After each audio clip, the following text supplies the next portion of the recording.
Assalamualaikum warahmatullahi wabarakatuh. Bismillahirrahmanirrahim. Alhamdulillahi rabbil alamin. Assalatu wassalamu ala ashrafil anbiya'i wal mursalin Sayyidina wa maulana Muhammadin wa ala alihi wa ashabihi ajma'in. Amma ba'du. Bismillah. Mari kita lanjutkan ngaji kita malam hari ini. Kita masih ada di sesi ibadah menjelang Ramadan. Kalau minggu lalu kita sudah ngomong tentang sholat, malam ini kita akan membahas salah satu jenis ibadah juga, salah satu rukun Islam, yaitu haji. Cuma untuk haji ini kita meminjam pisau analisisnya beliau Ali Syariati, tokoh yang sudah kita bahas juga sebelumnya dulu waktu ngomong manusia istimewa yang punya konsep Rausan Fikr. Makanya malam ini saya tidak akan banyak ngomong tentang riwayat hidupnya dan lain-lain, langsung fokus ke bukunya yang judulnya juga Haji, yang sangat terkenal. Halusnya teman-teman yang suka ngaji filsafat pernah baca buku itu. Harusnya. Ya, kalau belum ya berarti tidak harus. Ya, ada beberapa buku yang menurut saya monumental. Para pencari ilmu, pencari kebenaran harusnya pernah baca itu, apalagi yang muslim, tentang haji. Saya tidak tahu apa yang muncul di kepala teman-teman kalau kita ngomong tentang haji. Banyak yang mungkin merasa bahwa haji itu ibadah yang elit karena bayarnya mahal. Karena dalam bayanganmu kamu besok agak susah jadi orang kaya, maka mungkin dalam angan-anganmu isinya cuma pertanyaan, bisa ndak ya aku haji besok? Jadi haji jadinya kayak barang langka, entah terjangkau entah ndak besok dalam hidupmu. Tapi haji adalah salah satu rukun Islam. Setiap muslim harus berniat haji. Urusan tidak mampu itu di luar kuasamu. Kamu tidak harus ikut mikir, tapi pokoknya harus berniat haji. Tidak usah mikir besok kamu kaya apa enggak. Tidak usah mikir apakah bisa saya haji. Atau kan banyak orang cerita-cerita, ada ulama mau naik haji nggak jadi karena tetangganya miskin. Terus hartanya dikasihkan ke tetangganya yang miskin, dia tidak jadi naik haji. Ya itu di antara cerita yang beredar. Tapi yang jelas haji itu wajib, salah satu rukun Islam. Banyak orang sinis pada para haji, apalagi yang bolak-balik haji. Kamu nganggapnya bolak-balik haji itu tidak afdol. Haji itu cukup sekali. Hartanya yang lain dipakailah buat infak sodakoh untuk umat Islam yang lain. Setahu saya orang-orang yang bolak-balik haji itu juga kaya raya, dan pasti mereka sudah infak, sudah sodakoh. Nah sisanya juga dipakai haji lagi oleh mereka, karena mereka memang sudah kaya. Yang susah itu yang tadi sinis, yang tadi nyinyir, sodako juga ndak, naik haji juga ndak. Isone cuma ngeritik. Oke, karena hari-hari ini kacamata kita kan kacamata burem, sukanya suudzon sama orang lain. Makanya hendaklah, kalau memang Allah mengizinkan, sangat mungkin kita bisa bolak-balik naik haji. Apa susahnya sih bagi Allah? Meskipun tidak haji besar, mungkin cuma umroh. Sopo ngerti tiba-tiba kamu nemu kopernya konglomerat, terus kamu kembaliin, terus kamu dihajiin misalnya. Loh, sopo yang ngerti? Narasi hidup itu kan bukan kita yang nyetir, tapi Allah. Yang jelas kita wajib berniat haji, karena itu salah satu rukun Islam. Ada lagi yang sinis. Saya banyak sering baca orang sinis dengan gelar haji. Haji masa ditulis, bikin riak aja. Kalau haji ditulis, ditulis juga syahadat, sholat, zakat, puasa. Kan ada yang bilang begitu. Yo logikanya sih masuk akal. Tapi seandainya ada yang mau, yo nggak cuma H, mungkin ditulis SS PZ misalnya, sholat, syahadat, puasa, zakat, haji ya. Kalau mau ya ditulis saja. Wong itu konvensi sosial, termasuk haji. Nah, enaknya gimana? Ditulis apa ndak ditulis? Enaknya ndak usah dibahas. Ya, baik yang bahas apakah haji itu harus ditinggalkan saja, atau yang bahas harusnya haji itu tidak harus ditulis gelarnya, itu sama-sama bahas gelar, sama-sama bahas sesuatu yang dianggap tidak penting. Haji kan tidak penting toh ditulis, karena tidak penting tidak usah dibahas. Kalau ada orang ribut tentang gelar haji, berarti dia juga masih nganggap gelar itu penting, tidak usah dibahas. Ada sufi yang bilang begini, kalau ada orang ibadah dan secara sengaja ingin riya, itu sebenarnya bukan riya, tapi musyrik. Tapi kalau ada orang ibadah kemudian mati-matian disembunyikan biar orang tidak tahu, itulah riya. Susah ya mencernanya. Kalau ada orang sengaja pamer, sengaja memamerkan ibadahnya, berarti dia beribadah tidak untuk Allah. Dan orang yang beribadah tidak untuk Allah itu musyrik. Dan kalau ada orang kok mati-matian sembunyi biar nggak ketahuan orang, itu berarti dia masih sibuk dengan persepsi orang, dengan pandangan orang. Masih bukan Allah yang satu-satunya, masih khawatir ketahuan. Itu kan berarti masih punya perhatian pada pandangannya orang. Dan itulah yang disebut riya. Itu katanya seorang sufi. Agak berat ya. Kamu bingung, kamu kan sering misalnya, wah ini ada teman kos ini maunya sholat tahajud nanti kalau ketahuan dia aku tahajud, nanti dianggap pamer, terus kamu sembunyi-sembunyi. Itulah riya, sembunyi-sembunyi itu. Kenapa? Kamu masih sibuk dengan pandangannya dia, masih sibuk dengan persepsinya dia. Kalau mau tahajud, tahajud aja. Apakah dia nganggap kamu pamer, nganggap kamu riya, nggak urusan, nggak usah dibahas.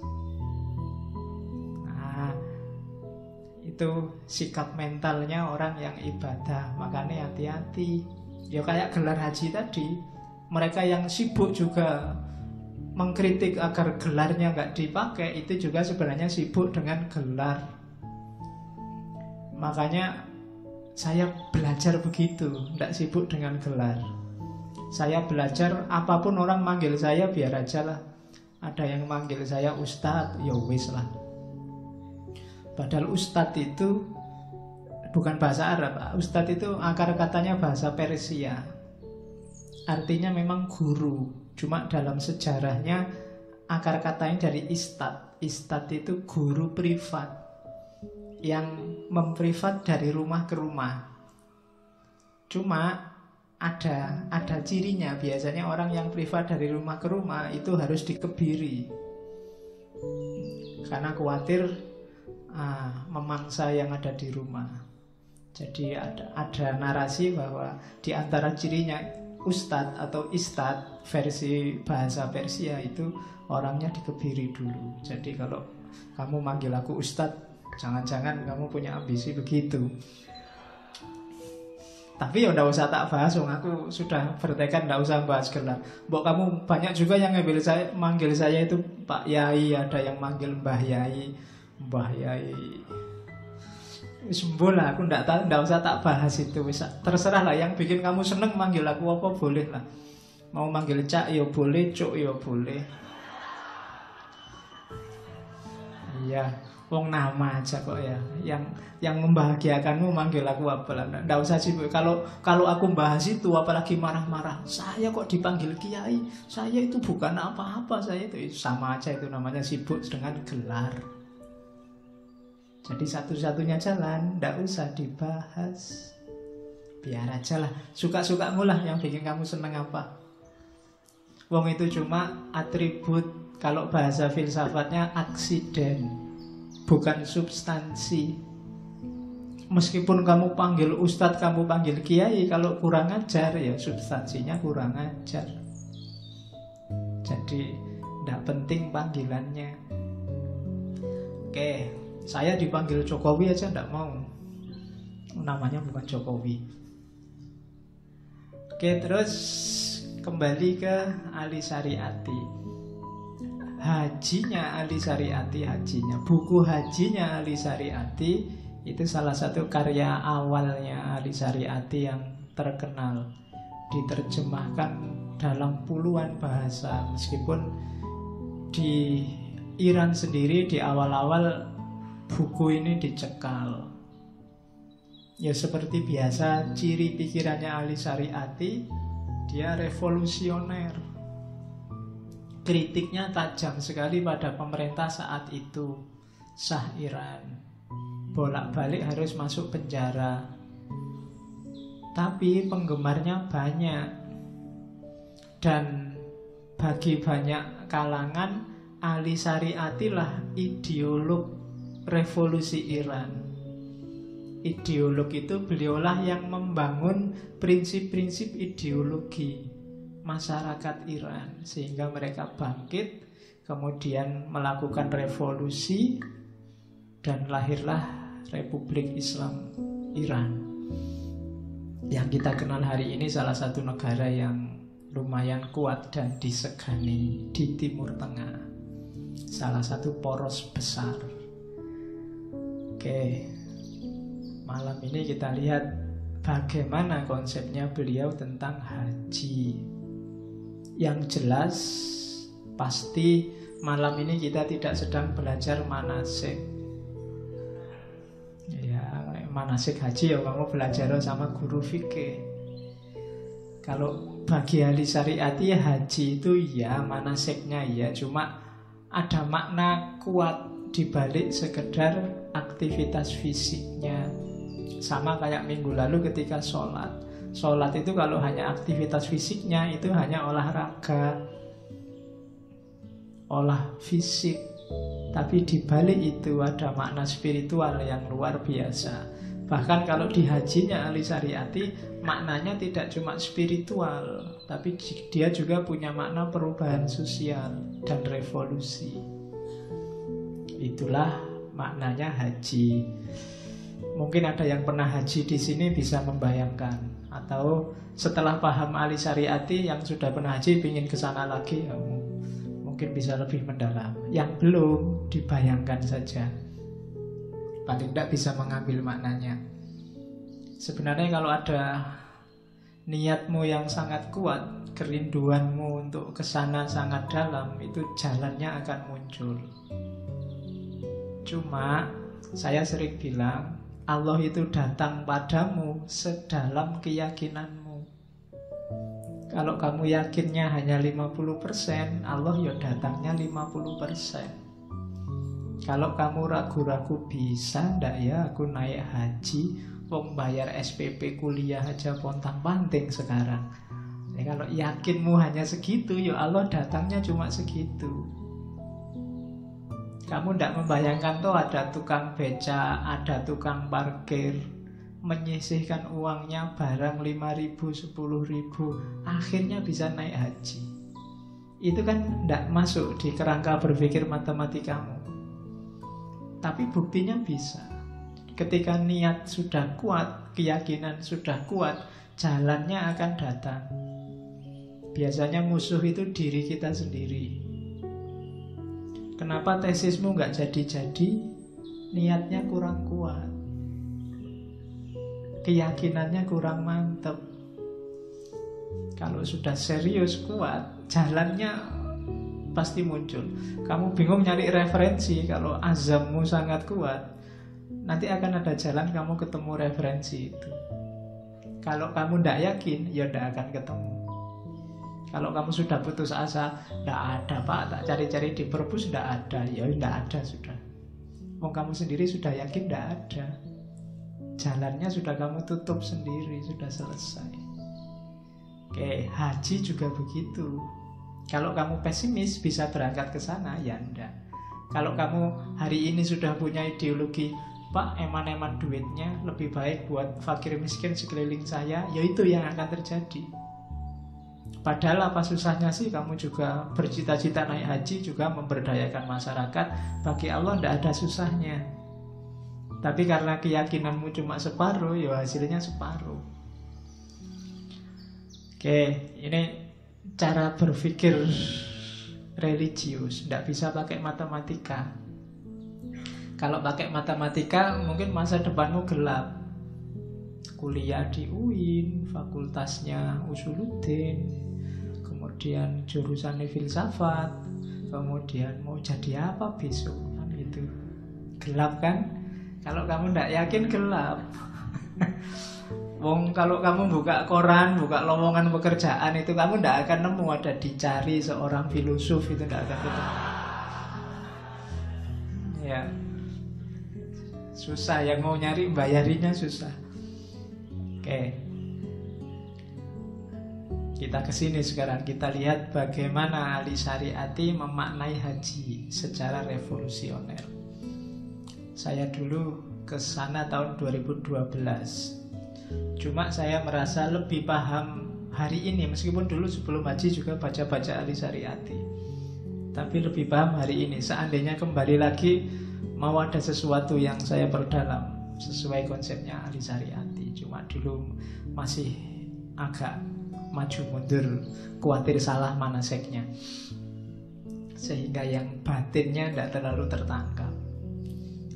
Oke, bagi Ali Syariati, haji itu drama ketuhanan. Apa ya bahasanya? Semacam teater spiritual. Jadi ini kalau pendidikan itu apa ya? Kalau di tarbiyah mungkin ada namanya micro teaching. Pendidikan yang paling gampang itu ngajar sekalian aja. Dan cara belajar yang paling efektif itu tidak dibaca atau diceramai, tapi dipraktekkan. Nah, haji itu cara belajar hidup sebagai manusia, sebagai Adam. Di situ terkandung falsafah penciptaan manusia, falsafah penciptaan Adam. Jadi di haji ini direkonstruksi dari mana kita berasal dan nanti mau menuju kemana. Itu haji. Jadi itu bahasanya Syariati, drama ketuhanan. Ya, kemudian tak terjemahkan ya semacam teater spiritual. Sutradaranya Allah sendiri. Pemeran utamanya kita. Setiap kita yang ke sana adalah pemeran utama. Nanti dapat piala citra apa enggak tergantung caramu melakukan ibadah haji. Kelasnya citra atau kelasnya Oscar apa-apa tergantung caramu mengikuti skenarionya. Kemudian kita jadi pemeran utama, antagonisnya setan. Setan jadi peran. Nanti kan ada adegan ketika setan kita limpari pakai batu, namanya jumroh, jamarot. Kemudian alur ceritanya, ini adegan apa sih, kisah apa sih? Ada 3 jalan cerita. Yang pertama jalan ceritanya Adam, yang kedua jalan ceritanya Ibrahim, Dan yang ketiga jalan ceritanya Hajar. Mungkin membacanya lebih Hajar. Cuma kalau di Indonesia Hajar itu kan kurang mantep, lebih mantep Hajar. Jadi istrinya Ibrahim. Jadi alur ceritanya 3 itu. Ceritanya Adam ketika mengawali kisahnya sebagai manusia di muka bumi, kisahnya Ibrahim, dan kisahnya Hajar. Kemudian ada simbol-simbol ceritanya, ada keywordnya. Keywordnya banyak. Ada Ka'bah, Sofa, Marwah, siang, malam, terbitnya matahari, terbenamnya matahari, berhala, korban. Make up-nya adalah ikhram dan taksir, nyukur rambut. Jadi ketika kita berangkat ke Mekah, mau naik haji, semua yang nanti kita lakukan adalah semacam drama ketuhanan. Maka eman-eman kalau kita ke sana tidak ngerti makna simbol-simbol yang sedang kita lakukan. Mereka yang tidak ngerti, orientalis misalnya, orientalis itu melihat haji itu ya ritual paganistik, ritualnya orang-orang yang masih nyembah berhala. Jadi melihatnya hanya fisiknya, padahal di balik itu ada kandungan makna yang luar biasa. Sama ada orientalis yang menjelaskan sholat itu karena dia cuma lihat fisiknya. Dia menarasikan sholat ya dia tidak ngerti, mungkin karena ada istilah sujud, ruku. Dia menjelaskannya umat Islam itu kalau sholat membentur-benturkan kepalanya ke lantai. Bahasanya membentur-benturkan kepala. Makanya kamu sampai buntes hitam semua itu banduknya, karena membentur-benturkan kepala. Itu mereka yang di luar gelanggang itu kan ngertinya memang begitu. Mereka yang di luar gelanggang ngertinya, ngapain sih umat Islam itu kurang kerjaan? Wong dunia sudah maju kayak gini masih mau-maunya desekan, himpit-himpitan, ndak pakai baju, kan cuma pakai kain ikhram itu. Apa gunanya? Kan itu kalau cuma lihat fisiknya. Tapi ndak, di sana kita sedang menggembleng diri. Kita sedang bermain teater spiritual. Kita sedang mencuci diri kita. Kita kembali ke, kalau bahasa Jawanya, sangkan paraning dumati, memahami asal usul, kemudian menemukan otentisitas kita sebagai manusia, dan kembali berjuang. Itulah haji. Jadi memang tidak ada hubungannya sama gelarnya. Maka tidak usah dibahas gelarnya. Tapi bagaimana kualitas spiritual, kualitas kemanusiaan kita meningkat setelah haji. Jangan sampai sudah haji yang dilakukan lebih jelek daripada dulu sebelum haji. Dulu sebelum haji tekun karena kepingin naik haji. Begitu sudah haji, tekunnya hilang, ikhlasnya hilang, Allahnya hilang. Itu berarti penggemblengannya nggak sukses. Oke, saya tidak tahu orang haji itu biasanya yang ditakuti, khawatir dibales kalau di sana. Yang biasanya ngomong jelek, maki-maki orang, besok di sana dimaki-maki orang, terus dia takut. Yang biasanya fokusnya ke situ. Ya biar aja tuh dibales. Kalau sudah dibales kan impas. Biasanya menyakiti orang, di sana disakiti orang loh, terus takut naik haji. Sama kan sekarang banyak orang alasan belum siap mental. Kok enggak jilbaban? Mental saya belum siap. Kok enggak naik haji? Mental saya belum siap. Oke. Mungkin enggak sholat, mungkin juga begitu. Enggak sholat, belum siap, mental saya sholat, Pak. Malu saya, Pak, ketemu Allah itu, Pak, dosa saya masih banyak, kan gitu. Oke, inilah alasanmu. Pantune males. Sama kayak mahasiswa nggak pernah masuk, nggak pernah masuk, Mas. Saya itu sekarang sedang pencarian, Pak. Apa tuh pencarian? Terus ditanya, kamu sedang nyari apa, Mas? Nggak tahu saya, Pak. Lah pencarian nyari apa? Nggak tahu lah, ketemunya kapan? Ya pencarian itu kan jelas gitu. Saya mencari diri saya sendiri, Pak, kan gitu. Apa saya nyari Tuhan, Pak? Apa saya kan gitu. Tapi ya dia sendiri ya bingung. Kalau sudah jelas targetnya kan baru caranya, kan begitu. Pak, saya nyari Tuhan, Pak. Caranya kan gitu. Terus apa? Baru orang bisa komentar. Tapi kalau pencarian dia sendiri nggak jelas nyari apa, lah piye? Kita bantunya gimana? Di masjid kok kamu nunduk-nunduk mau apa? Nyari, Pak. Nyari apa? Nggak tahu saya, Pak. Ayo wes. Orang nggak akan bisa bantu. Oke, terus kenapa kita harus ke sana? Ini ada kalimat-kalimat awal dari buku haji. Wahai manusia, ini katanya Ali Syariati ya, bukan saya. Kalau Ari Syariati yang ngomong harusnya progresif, mantep, suaranya keras. Bisa dicari rekamannya beberapa di YouTube. Jangan dibayangkan kayak suara saya. Ya.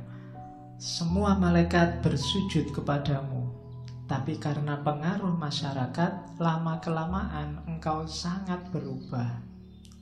Engkau tidak berpegang teguh kepada janjimu untuk tidak menyembah apapun juga kecuali Allah yang Maha Besar.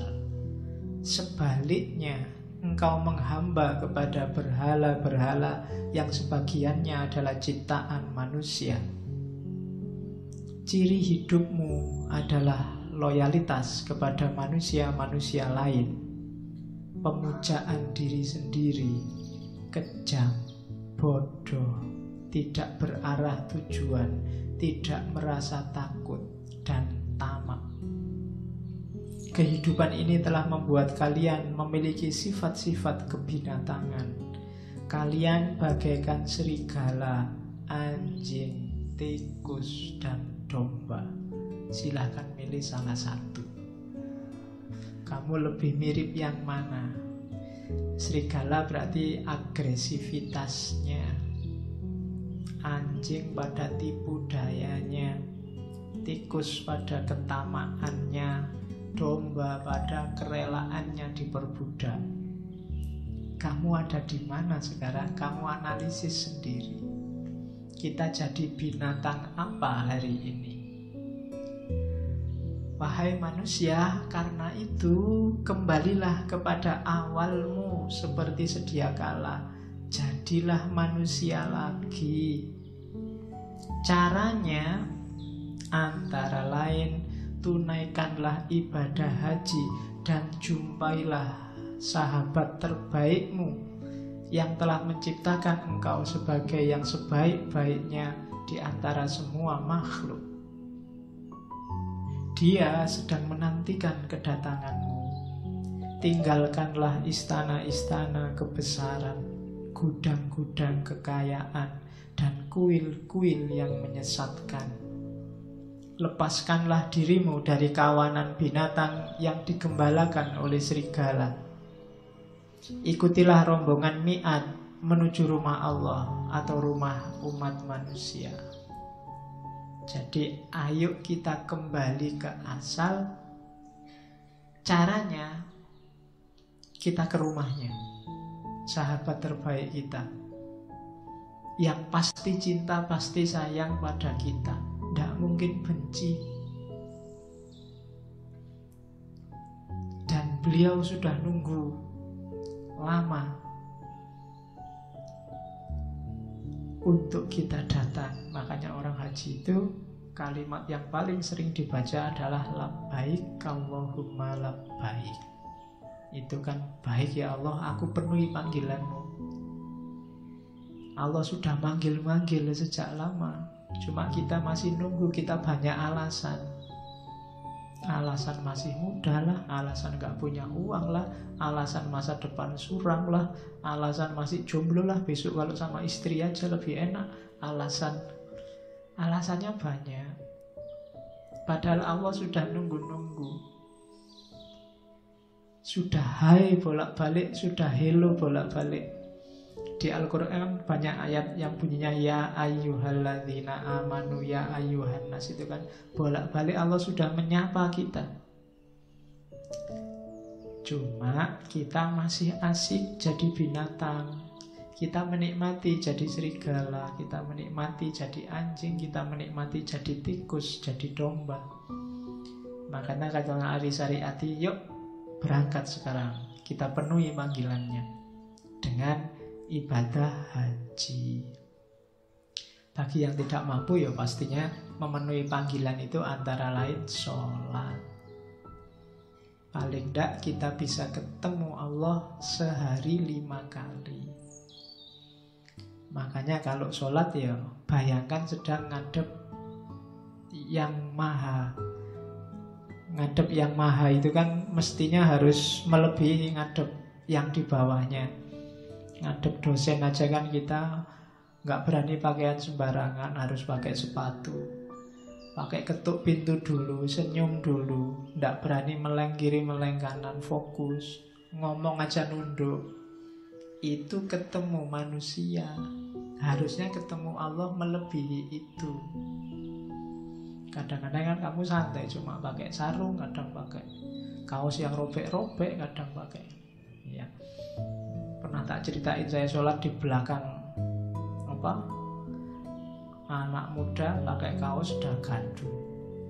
Tulisannya dagadu tapi diterjemahkan sendiri pakai spidol di bawahnya, matamu.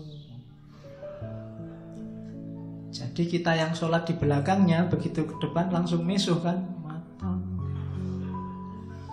Ya, jadi ngajari belakangnya misuh. Jadi betapa tidak seriusnya kita ketika ketemu Allah. Eman-eman loh. Padahal dia yang maha segalanya. Kamu minta apa aja pasti dikasih. Tapi kita agak sok. Kita jarang minta. Berdoa juga apalan kan kadang doa panjang kalau dibaca lama-lama jadi pendek. Kamu doa juga tidak ngerti minta apa, doanya apalan. Jadi kita tidak akrab sama Allah. Padahal Allah sangat ingin diakrabi. Antara lain via haji ini. Kita lihat. Oke, mulai ya. Berarti ya, sekarang saya penuhi panggilanmu ya Allah. Ayo kita berangkat ke sana. Imajiner juga tidak apa-apa malam ini. Pertama, sekarang sebelum berangkat ke sana, apa-apa harus diawali dengan niat. Besok kalau kamu mau berangkat haji, entah tahun berapa, boleh kamu putar lagi rekamannya ngaji filsafat ini, manasiknya sama kiai-kiaimu. Nanti mentalnya, simbol-simbol rohaninya haji belajar sama Ali Syariati. Yang pertama, sebelum berangkat haji, ayo kita membereskan niat. Sebelum berangkat haji kita harus menggugat dulu niat, perangkat dan perilaku jiwa kita. Sudah benarkah niat kita? Halalkah uang yang kita gunakan untuk membiayai keberangkatan kita? Hasil korupsi, hasil markup, apa murni hasil jerih payah kita sendiri? Jiwa mana yang akan kita bawa? Jiwa serigala, jiwa anjing, jiwa tikus? Atau tanggalkan semuanya dan akui kehinaanmu di hadapan Tuhan? Atau jangan-jangan kita ke sana malah membawa jiwa yang hendak memperalat Tuhan demi status baru sebagai manusia yang gila hormat dan sanjungan? Ataukah sekedar memperpanjang gelar yang kita sandang? Nah, sekarang niatnya ditata. Jangan ya pokoknya berangkat pak, nggak enak sama yang lain pak, yang lain sudah haji semua, saya belum. Nah itu berarti niatnya perlu dibereskan. Wah ini gengsi kalau saya nggak berangkat pak, utang dulu deh. Niatnya perlu dibereskan. Oke. Wah lumayan Pak, kalau saya sudah haji nanti karir saya lebih lancar Pak. Saya kan ustadz. Ustadz itu kalau sudah haji, nanti bayarannya bisa lebih besar Pak, daripada yang belum haji misalnya. Ini prestis Pak. Ya sudah, berarti niatnya harus dibereskan. Cara membereskan niat, ya kita selami jiwa kita, yang jelek-jelek singkirkan. Bunuhlah tikus-tikus busuk yang ada di dalamnya. Selami pula hakikat haji, ya jangan tiba-tiba berangkat ke sana. Belajarlah haji itu apa, kandungan maknanya bagaimana. Kemudian kita biarkan keagungannya bersemayam dalam jiwa kita, memancarkan jauh ke dalam relung kehidupan, sebagaimana dulu Ibrahim alaihissalam, singa padang tauhid. Istilahnya bagus, singa padang tauhid. Kita ngertinya kan singa padang pasir, kalau takmir singa padang masjid. Jadi niatnya dibereskan, singkirkan semua yang jelek-jelek, yang buruk-buruk. Ayo sekarang berangkat. Niatnya sudah beres. Perhatikan ini dulu. Nanti kalau di sana namanya muharramat. Yang pertama, jangan dandan. Ini perintahnya agak unik ya. Haji itu kan banyak larangan-larangan unik, tapi ada rahasianya. Kenapa jangan dandan? Kalau dandan kamu lihat kaca, dandan itu kan mesti lihat cermin. Sudahlah, untuk sementara bunuhlah egomu, singkirkan dulu dirimu, isi semuanya hanya dengan Allah. Karena begitu orang dandan, begitu orang lihat kaca, itu mesti kekaguman dirinya muncul lagi. Fokusnya tidak pada ibadahnya, sudah pada dandannya sekarang. Yang kedua, jangan pakai wangi-wangian. Kenapa? Agar pikiranmu tidak teringat pada kesenangan-kesenangan sebelumnya. Wangi-wangian itu kan menyenangkan, bisa membangkitkan memori duniawi, tidak fokus lagi ibadahnya.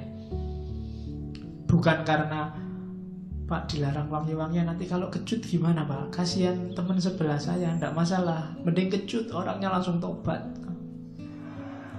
daripada bau wangi. Ya kalau ada orang bau wangi kan kamu langsung dangak, kamu langsung melirik. Tidak usah pakai wangi-wangian dulu, biar tidak mengganggu orang lain, menarik orang lain, biar fokus pada ibadah. Kalau mau nyium, jangan nyium wangi-wangian. Katanya Syariati, ciumlah cinta, cintamu pada Allah, bukan cintamu pada siapa. Jadi baunya harus bau Allah saja. Yang ada di pikiranmu harus Allah saja. Kemudian jangan memerintah siapapun, jangan sewenang-wenang. Begitu kita haji, segala gelar, segala hierarki, segala jabatan sosial singkirkan. Terus jangan menyakiti binatang dan makhluk hidup pepohonan. Untuk sementara hiduplah seperti Isa, baik iseng maupun ada kepentingan. Jadi jangan sakiti makhluk hidup yang lain. Kalau kita kan sering kadang iseng, ada semut lewat, semut nggak ngapa-ngapain, nggak gigit juga nggak ganggu juga nggak, kamu kan iseng terus kamu matiin, blok, nanti kamu injek kamu, itu kan iseng namanya.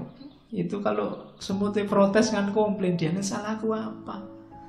Wong aku gigit juga nggak, menghabiskan gulanya juga nggak, cuma lewat dok itu loh.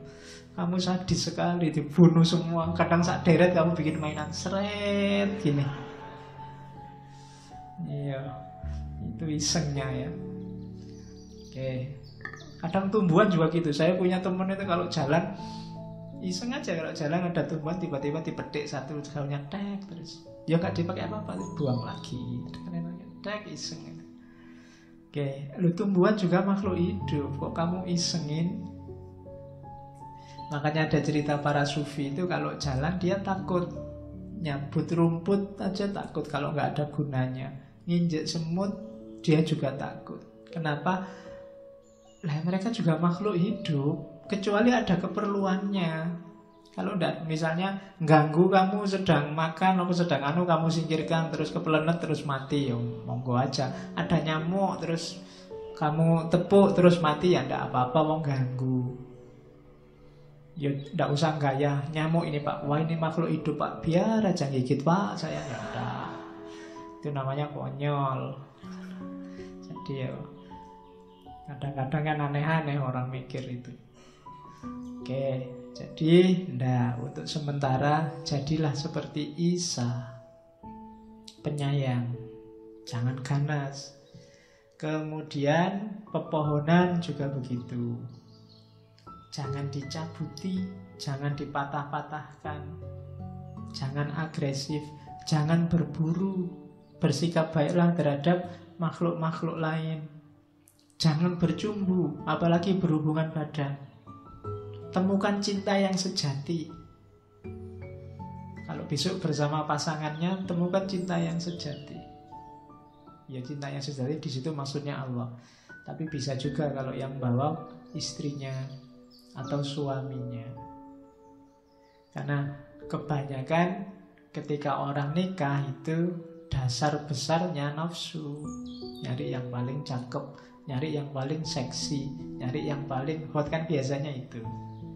Nah, saat haji dilatih, kalau tanpa itu semua masih cinta enggak? Masih sayang enggak? Saya sering lihat zaman haji itu banyak yang gegeran sendiri sama suaminya, sama istrinya, mungkin karena capek. Jadi dilarang dalam rangka antara lain menemukan cinta sejati. Jangan dandan, tampilkan dirimu sebagai manusia apa adanya. Kalau memang keringatnya bau, ya bau saja, tidak apa-apa. Jangan dandan. Terus jangan jahit pakaianmu. Sumbernya saingan, sumbernya pamer itu ada di jahitan. Makanya pakaian ikhram itu tidak boleh berjahit. Baju itu kan yang membedakan jahitannya. Modelnya jadi jaket, apa jadi sarung, apa jadi jubah, itu kan jahitannya. Maka biar tidak ada perlombaan pamer bagus-bagusan, itu dilarang pakai baju yang berjahit. Cukup pakai kain ikhram, itu pun cuma dililitkan. Dan gak boleh pakai celana dalam juga, jangan salah. Cuma ditutup saja. Jadi hati-hati, besok ngikatnya harus rapat. Loh iya, kalau ndak rapat, kamu lagi desekan keinjek orang, itu bisa. Oh iya, wallahu a'lam bishawab kalau sudah begitu. Oke. Dan jangan kaget kalau desekan itu ya ndak cowok, ndak cewek. Mungkin kamu bisa didesek perempuan dari belakang, bisa dari samping, bisa. Oh itu, kalau pikiranmu ngeres, oh itu bisa innalillahi.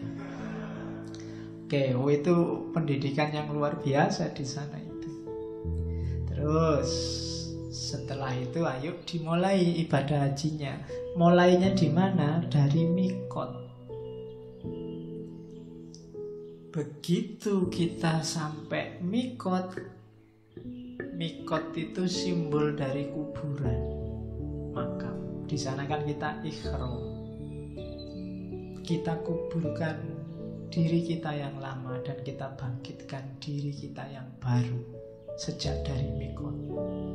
Semua ego, semua ambisi pribadi kita kuburkan di mikot.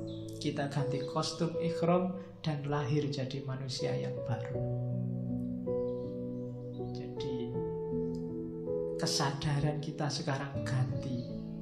Kita lahir jadi manusia baru yang otentik, yang semua orang sama. Begitu masuk mikot, yang semula pakai baju bagus dan baju jelek sekarang ganti ikhram. Tidak ada lagi aku dan kamu, sekarang semuanya sama, yang ada hanya kita. Ego lama dibunuh, melahirkan ego baru yang egaliter, yang tidak strata, yang tidak hierarkis sama. Apakah Jokowi haji sama tukang parkir begitu mikot kostumnya sama? Kalau jajar mungkin nggak bisa dibedakan. Jadi mengubur yang lama melahirkan yang baru. Yang baru itu apa? Yang jadi manusia otentik lagi, yang semua manusia sama. Tidak ada lagi label, tidak ada lagi topeng, tidak ada lagi baju. Itu filosofinya mikot. Jadi besok kalau teman-teman naik haji, ada di mikot, selain harus ganti kostum, mentalnya juga harus ganti. Ini bukan lagi aku yang dulu, sudah aku yang sekarang. Oke, di mikot ini, apapun ras dan sukumu, lepaskan semua pakaian, semua atribut, semua label. Baik sebagai serigala yang melambangkan kekejaman dan penindasan, juragan, majikan, pemimpin, dan seterusnya, itu bisa punya karakter serigala. Atau tikus yang melambangkan kelicikan, anjing yang melambangkan tipu daya, atau domba yang melambangkan perbudakan, penghambaan. Tanggalkan semua itu di mikot dan jadilah manusia yang sejati, yang tidak binatang lagi. Jadi itu mikot. Begitu masuk mikot, ganti kostum, menuju Mekah, menuju Ka'bah, sudah bukan yang dulu lagi, sudah manusia yang baru. Itu mikot. Setelah mikot, di sana kita ikhram. Ya tadi, mengganti baju lama dengan baju baru. Kain ikhram itu simbol kematian. Bentuknya kan mirip kain kafan. Jadi ketika kita mikot dan ganti ikhram, itu sebenarnya kita sedang mengunjungi kematian kita sendiri. Kita sedang merayakan kematian kita, khususnya kita yang lama. Makanya pakai kain ikhram, simbol bahwa kita yang lama sudah mati dan dikuburkan, dan sekarang lahir kita yang baru. Jadi begitu kita pakai baju ikhram, itu sebenarnya simbol bahwa hari ini kita sedang pakai kain kafan. Besok di akhirat juga begitu. Besok ketika kita mati beneran, ya juga cuma kayak gitu yang kita pakai. Jadi menanggalkan pakaian berarti menanggalkan segala macam perbedaan dan menghapuskan keangkuhan yang ditimbulkan oleh status sosial. Segala kesenangan dunia dan kepemilikan tidak berlaku lagi pada saat ikhram. Semua harus dilepaskan dan dikembalikan pada Tuhan. Kayak kita kalau mati itu, kan semua yang kita miliki sudah gak ada gunanya, hanya membawa kain kafan. Waktu haji juga begitu, semua yang kita miliki harus ditinggal, hanya pakai kain ikhram. Jadi masuk mikot kemudian kita ikhram, itu sebenarnya kita sedang membunuh diri kita yang lama dan melahirkan diri kita yang baru. Jadi hayati makna ini besok kalau sedang ikhram. Jangan begitu pakai baju ikhram tambah sombong. Pakai ikhram haji beneran nih sekarang. Udah. Jadi waktu ikhram, bunuhlah dirimu yang lama, hidupkan dirimu yang baru, yang otentik. Bukan yang kamu kasih topeng kemarin-kemarin, bukan yang punya rentetan gelar, bukan segala citra yang kamu bangun selama ini, tapi dirimu sendiri yang otentik. Pasrahkan semuanya pada Tuhan. Ada apapun yang kamu rasakan, kembalikan pada yang punya. Ya Allah, gelar SAG ini bukan milikku, tak kembalikan lagi. Ya Allah, gelar MA ini tak kembalikan lagi. Ya Allah, gelar anak soleh ini ya bukan dari gelar. Kembalikan semua. Jadikan dirimu murni, tidak punya apa-apa. Semua label itu tidak ada artinya di hadapan Allah. Nah, baru kita berangkat. Yang kita lakukan Selanjutnya ketika sampai ke Mekah dari mikot, yang pertama-tama biasanya tawaf. Inilah fase pertama kita. Tadi kan Allah manggil-manggil kita, terus kita bilang labbaik, baik ya Allah, datang nih saya ke rumahmu beneran. Kita nyampe ke Masjidil Haram, nyampe ke Ka'bah.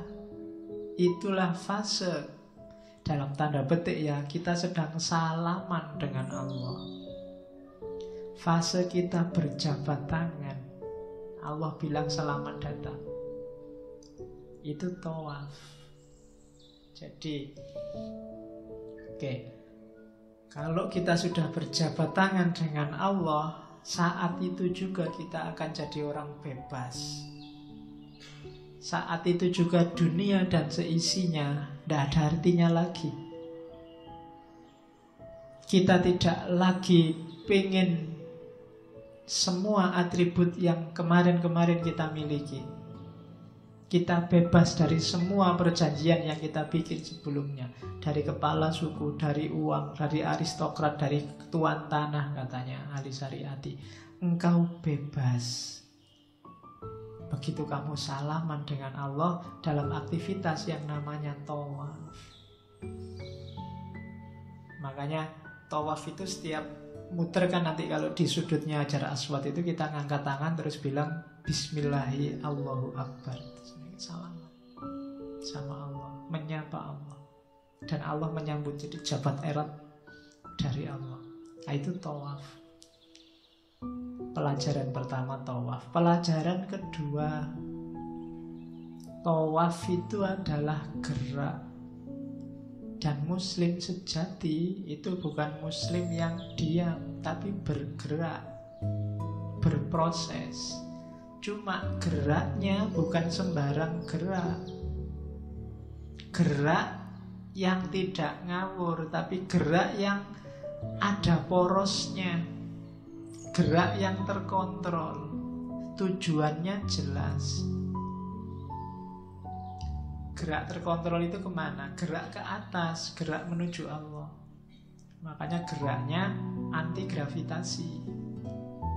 Muternya berlawanan dengan jarum jam.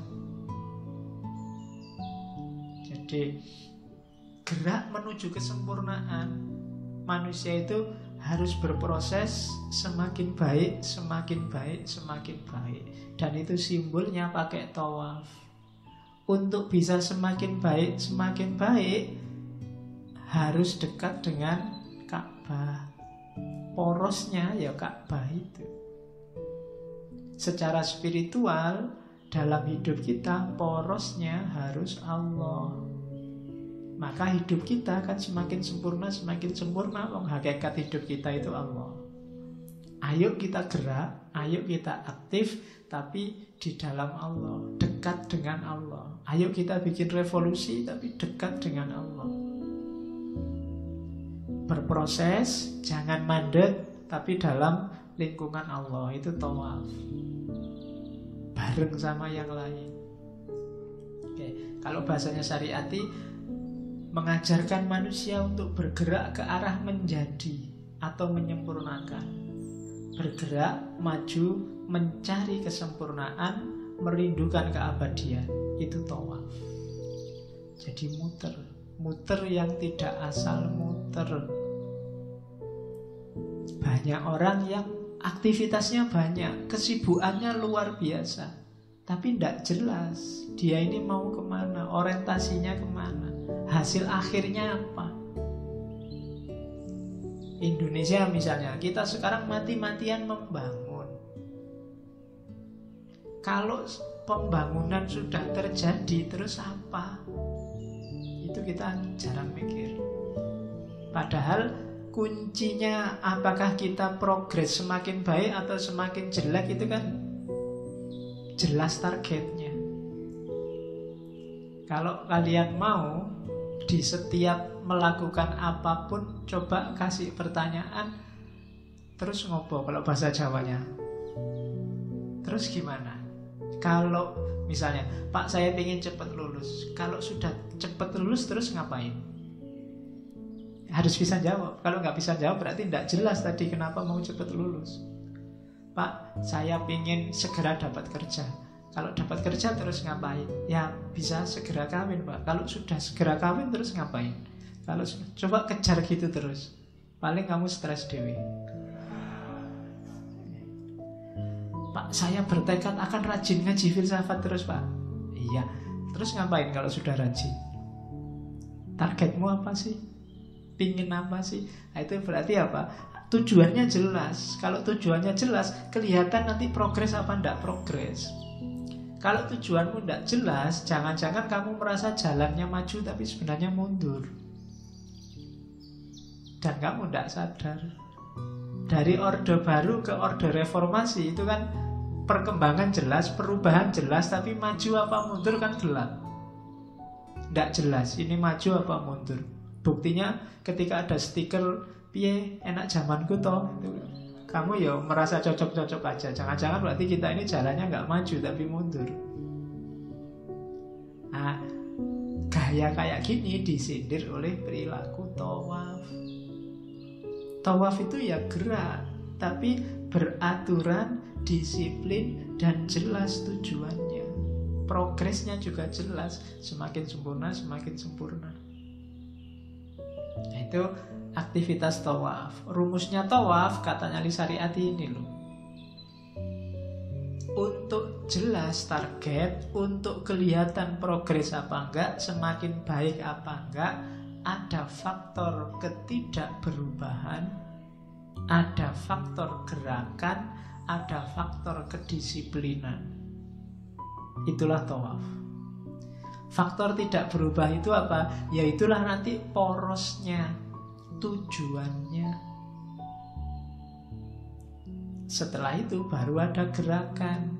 Cuma gerakannya disiplin, teratur, tidak acak, tidak insidental, tapi jelas. Pak, saya besok mau jadi ini loh Pak, makanya saya melakukan ini sama ini sama ini. Dan saya lakukan kontinu ini Pak. Itu namanya disiplin. Ada gerakannya, jelas targetnya. Kenapa yang poros dan target itu diposisikan ketidakberubahan? Ya biar konsisten, istiqomah, tidak ganti-ganti. Nah, di tawaf yang tidak berubah itu disimbolkan pakai Ka'bah. Ka'bah itu simbol keabadiannya Allah. Jadi kalau kita ingin hidup ini berproses semakin baik, ya awal dan akhirnya harus Allah. Itu sudah jelas. Semakin kita dekat dengan Allah berarti kita ada progres semakin baik. Semakin jauh berarti ya kita semakin jauh dari Allah, berarti kita mundur. Makanya gerakannya tawaf itu kan bergerak tapi kan tidak menjauh, konstan. Itu kalau bahasa agama namanya istiqomah, dekat terus sama Allah. Ali Syariati termasuk tokoh yang agak mengkritik sufisme.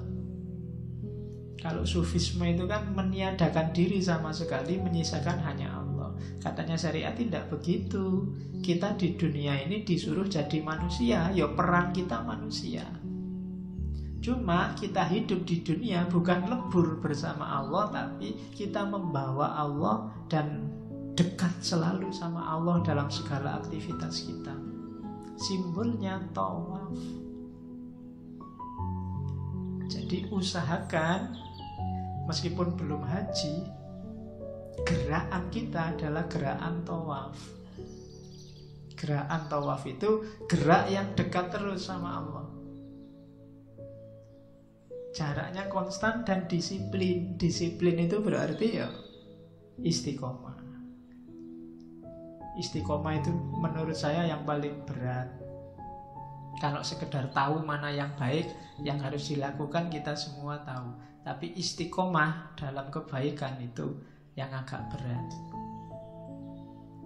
Ya, kalau sedang diceramai gini kamu, wah iya Pak, saya sadar Pak, nanti keluar balik lagi kayak aslinya. Itu yang susah istiqomah itu. Mungkin setelah sadar ini nanti malam sholat tahajudnya lama, nah besok kembali lagi ke asal. Nah itu berarti apa? Kehilangan disiplin. Kalau kita tidak disiplin, ya gerakannya akan kacau. Kita akan semakin jauh dari Allah. Tidak ada lagi tawaf.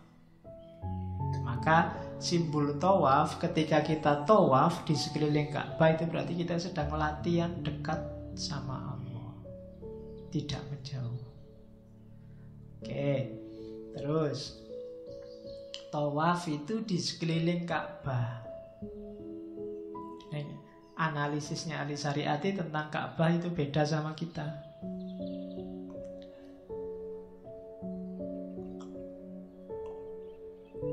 Ka'bah itu kan kiblat kita semua.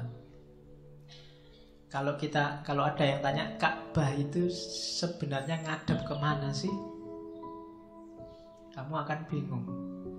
Karena Ka'bah itu tidak ngadep kemana-mana, sekaligus ngadep kemana-mana. Katanya Ali Syariati, kamu anggap ngadep ke utara ya bisa, ngadep ke selatan ya bisa, ngadep kemanapun bisa. Ya kayak masjid ini loh. Masjid itu ngadep ke kiblat atau ngadep ke timur? Ngadep itu kan biasanya pintunya. Atau ngadep ke selatan atau ngadep ke utara kalau manut pintunya. Tapi kalau manut imamannya itu harusnya dia ngadep ke sana. Atau ngadep ke Allah. Kiblat. Masjid itu ngadepnya ke Allah, Pak. Kemana-mana juga bisa. Kayak Ka'bah. Ka'bah itu kan Ali Syariati melihatnya begitu. Dia ngadep kemana-mana sekaligus tidak kemana-mana. Depannya masjid itu yang mana sih? Sana apa sana? Kan kamu bingung. Nah itu sebenarnya simbolisme keberadaan Allah. Cuma simbol. Awas keliru, saya bilang tadi di awal, kayak orientalis nganggep orang Islam itu nyembah Ka'bah. Itu katanya siapa? Jadi Ka'bah itu cuma simbol. Memahaminya juga harus simbolik. Jangan terjebak pada bungkusnya. Tidak usah mati-matian rebutan kiswahnya Ka'bah. Bukan itu yang diinginkan dari Ka'bah. Wong itu bungkusnya dibikin kok. Karena ada yang bilang, itu kalau kita punya kiswahnya Ka'bah itu Pak, penyakit apa saja mesti gitu. Kebiasaan kita kan begitu. Bukan itu maunya Ka'bah. Ka'bah itu semakin kita lihat Ka'bah, harusnya semakin paham tentang Allah. Ka'bah itu sama sekali nggak menarik, katanya Ali Syariati.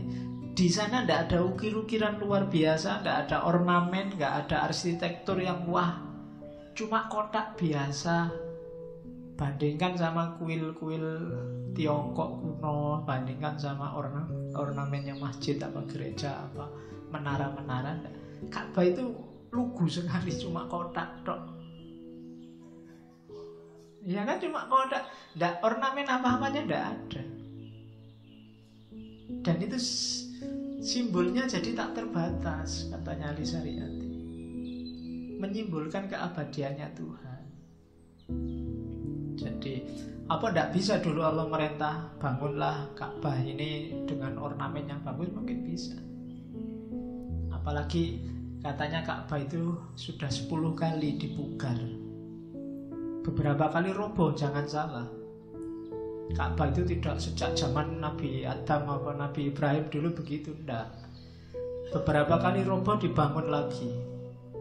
Ada cerita waktu khalifahnya Yazid, dia kan ngejar-ngejar Abdullah bin Zubair itu, putranya Zubair bin Awam, karena nggak mau baiat. Dan Abdullah bin Zubair ini sembunyi di dalam Ka'bah. Akhirnya Ka'bah digempur oleh Yazid, dilempari pakai namanya manzanik. Manzanik itu ketapel besar yang isinya batu itu. Ka'bahnya sampai ambruk, tapi terus dibangun lagi. Pernah juga kena banjir, ambruk, dibangun lagi. Tidak masalah, wong itu cuma simbol kok. Jadi kita tidak nyembah Ka'bah. Ka'bah roboh ya dibangun lagi, tidak masalah. Yang tidak bisa disekutukan kan Allahnya, yang tidak bisa digantikan Allahnya. Jadi Ka'bah itu kosong, tidak ada isinya apa-apa. Jangan dibayangkan di dalamnya ada harta karun, ada jimatnya apa, ada. Tidak ada, ya kosong aja. Kosong itu kan menunjukkan makna yang tak terbatas. Jangan salah, kosong tidak berarti tidak ada. Kosong itu berarti di situ ada jutaan makna yang bisa kita bikin. Jadi Ka'bah adalah simbol dari keabadian, ketidakterbatasan Allah. Dia hanya simbol dan bukan Allah. Meskipun dia bukan Allah, tapi dia simbolnya Allah. Semakin kita dekat ke Ka'bah, bahasanya Ali Syariati, dalam suasana penuh keharuan yang tidak terbendung, engkau seolah-olah dipaksa untuk bergerak ke satu arah saja.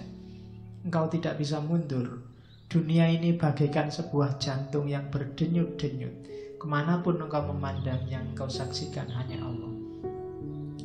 Jadi kalau sudah nanti sampai di Mekah, kamu mulai masuk Masjidil Haram, tidak mungkin kamu nanti aja lihat Ka'bahnya, menikmati Masjidil Haram dulu. Tidak bakalan orang begitu. Mesti semuanya ingin segera melihat Ka'bah. Ya besok kamu mengalami sendiri pasti. Cuma semangat kayak gini tidak dibawa pulang ternyata. Itu kan semangat pingin segera ketemu Allah, pingin segera melihat Ka'bah. Itu waktu pulang ke sini kebanyakan sudah hilang. Begitu ada adzan, tidak pingin segera ketemu Allah. Lihat masjid malah ala masjid, tidak ada kerinduan lagi. Itu berarti hajinya gagal. Jadi Ka'bah itu pasti penuh daya. Tidak ada orang yang setelah haji apa setelah umroh terus kapok, dah aku tidak akan ke sana lagi. Tidak ada. Sesumpek apapun dia di sana, pasti ingin balik lagi. Kenapa? Karena di sana dia hidupnya otentik sebagai manusia dan sangat dekat dengan Allah. Sementara ketika dia kembali mulai pelan-pelan jauh lagi. Itu yang banyak dikeluhkan orang. Makanya orang pingin bolak-balik ke sana. Cuma kalau tidak bisa menangkap esensinya kayak di Hamzah Fansuri kemarin, jalan satu-satunya apa? Bawa pulang Ka'bah itu, masukkan dalam hatimu, maka kerinduanmu akan terobati selalu. Kalau enggak, ya kamu gelisah terus, pingin ke Mekah bolak-balik, tapi kelakuannya panjang. Tidak ada yang berubah dalam hidupnya. Oke, jadi itu tawaf dan Ka'bah. Setelah adegan tawaf, biasanya terus kita disuruh sholat. Sholatnya di makom Ibrahim. Makom itu artinya tempat berdirinya Ibrahim. Nanti ada wadahnya khusus, makom Ibrahim itu. Biasanya orang disuruh sholat di belakang itu setelah selesai tawaf. Di dalamnya katanya ada bekas telapak kakinya Nabi Ibrahim waktu beliau membangun Ka'bah. Nah, simbolismenya apa makom Ibrahim itu? Bukan kuburannya Nabi Ibrahim ya. Jadi di makom Ibrahim tadi kan drama spiritual, drama ketuhanan. Di sana kita harus main sekarang castingnya jadi Ibrahim. Apa yang harus kita mainkan sebagai Ibrahim? Ingat-ingatlah untuk menghidupkan lagi skenario Ibrahim dalam hidup kita. Skenarionya Ibrahim itu apa? Ingatlah ketika Ibrahim menghancurkan berhala, perang melawan Namrud, terjun ke dalam kobaran api, berjuang melawan iblis, mengorbankan Ismail, hijrah, terlunta-lunta, kesepian, dan menanggung siksaan. Nah, ini fase kehidupan Ibrahim yang harus kita hidupkan lagi dalam kehidupan kita. Kita harus siap perang melawan berhala yang kita bikin sendiri. Hidup kita kan penuh berhala. Kemudian kita harus siap perang melawan Namrud. Kita harus sanggup kalau harus masuk ke dalam kobaran api, bahkan mengorbankan yang paling kita sayangi, Ismail, terlunta-lunta di padang pasir, dan seterusnya. Kalau kita sanggup dan siap menjalani fase hidup sebagaimana Ibrahim, berarti kita sukses memahami maknanya makom Ibrahim. Tidak perlu takut-takut lagi untuk hidup susah demi Allah. Ibrahim kan menghancurkan berhala. Berhala kita tidak kayak berhalanya Ibrahim. Kalau zaman Ibrahim berhalanya jelas, wujudnya patung-patung. Hari ini mungkin berhalanya ya segala yang kita posisikan kayak patung. Mungkin uang, mungkin jabatan, mungkin pacar, apalagi mungkin ideologi, mungkin macam-macam sudah. Mari kita buang berhala-berhala itu. Bahasa yang sering dipakai teman-teman kita tauhid. Kita singkirkan semua tauhid. Kita singkirkan semua berhala, sisakan hanya Allah saja. Disingkirkan itu bukan berarti terus dibuang semua. Tidak begitu. Jangan diberhalakan. Jangan diberhalakan itu berarti apa? Jangan dinomorsatukan, apalagi diutamakan melebihi Allah. Urusan uang kalau tabrakan sama urusannya Allah, dahulukan urusannya Allah. Itu berarti tidak diberhalakan. Urusan pacar kalau tabrakan sama urusannya Allah, ya dahulukan urusannya pacar, urusannya Allah. Yo, awas keliru. Loh, kamu kalau sama pacarmu kan kadang gitu, lebay. Engkaulah segalanya bagiku, kamulah satu-satunya, kan gitu. Ya sekarang sudah ngerti, berarti nggak boleh diberhalakan. Kalau pacarmu bilang begitu ya diingatkan, mbok saya jangan satu-satunya, kan gitu. Oke. Nanti kan kalau kamu bilang gitu pacarmu kan seneng, oh, berarti boleh dua ya. Oke. Ya maksudnya jangan ngalahkan kepentingannya Allah.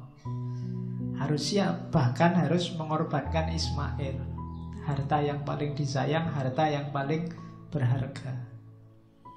Jadi ketika kita berada di makom Ibrahim, hayatilah semangat perjuangannya Ibrahim yang tadi disebut singa padang tauhid. Terus setelah tawaf baru sa'i. Tempatnya namanya Mas'ah. Ini tempatnya jejer. Jadi kalau tawaf itu perjuangan spiritual, simbol perjuangan rohani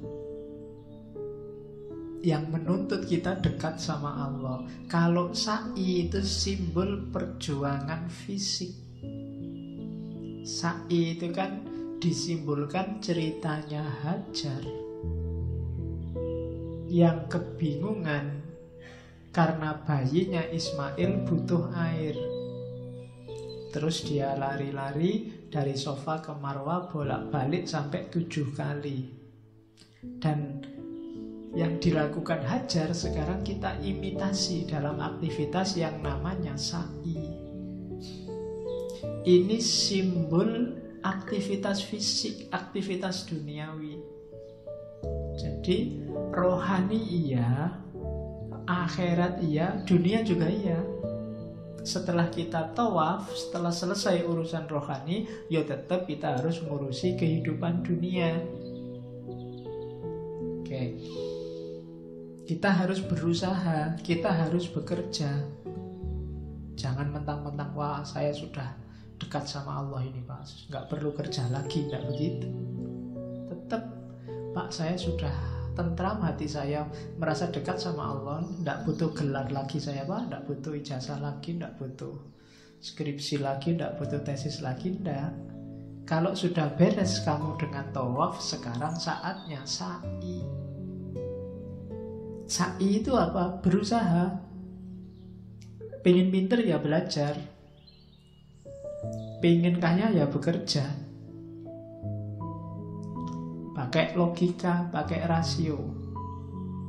Jangan pengen kaya ikut MLM, pengen kaya nipu temen, enggak.